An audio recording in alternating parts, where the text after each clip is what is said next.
Hello guys!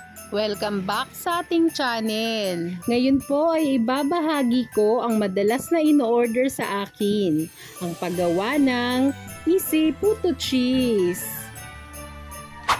Sa ating mixing bowl, maglalagay tayo ng 1 can ng evaporated milk, 1/2 cup ng spring oil at kahit anong oil pwede naman. 3 medium egg, kung large naman po, 2 lang na itlog.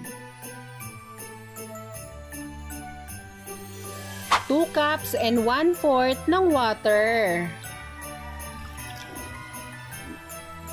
2 cups ng wash sugar. Pwede rin naman po ang white sugar, mas mura lang po kasi yung wash. 4 tablespoon ng baking powder. Calumet po yung gamit ko na brand. 1 teaspoon ng iodized salt.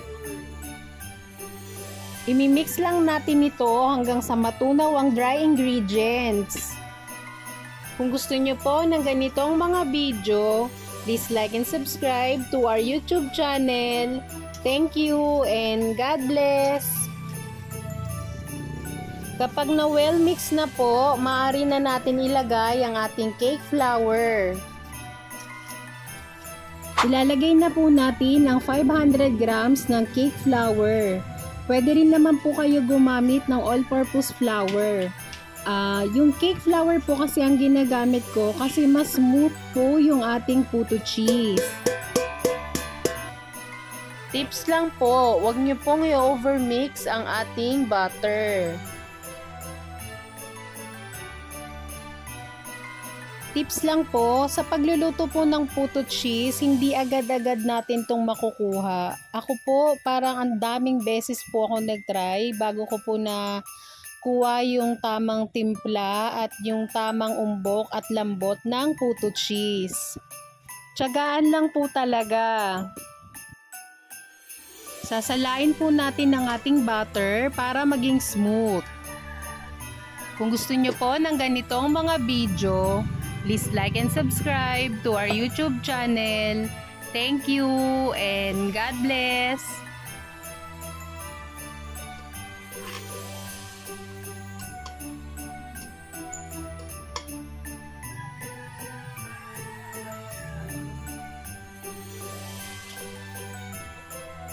Ito na po ang ating puto butter.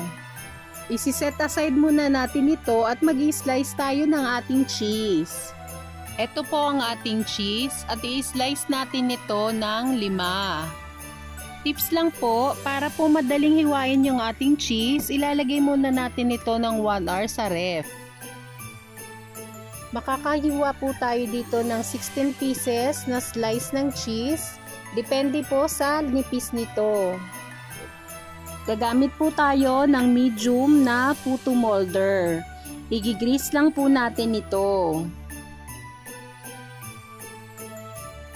Sa paglalagay po ng puto butter, hindi po natin masyadong pupunuin yung ating puto molder.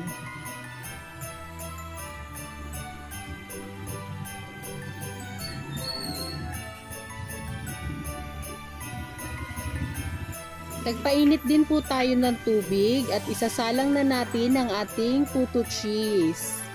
Isasalang natin ito sa medium heat ng 9 minutes.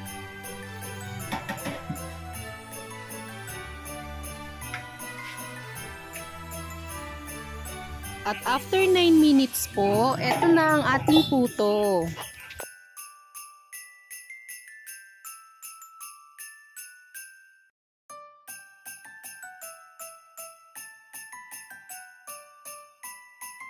Kapag nalagyan naman po natin ng cheese ang lahat, tatakpan naman natin ito at isasalang ng 4 to 5 minutes.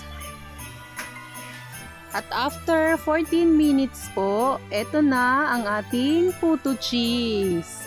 Sana po ay may nakuha kayong idea sa video ito.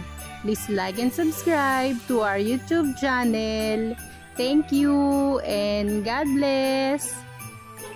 Ang bentahan ko po nito ay 7 pesos per piece. Pwede rin pong 3.20.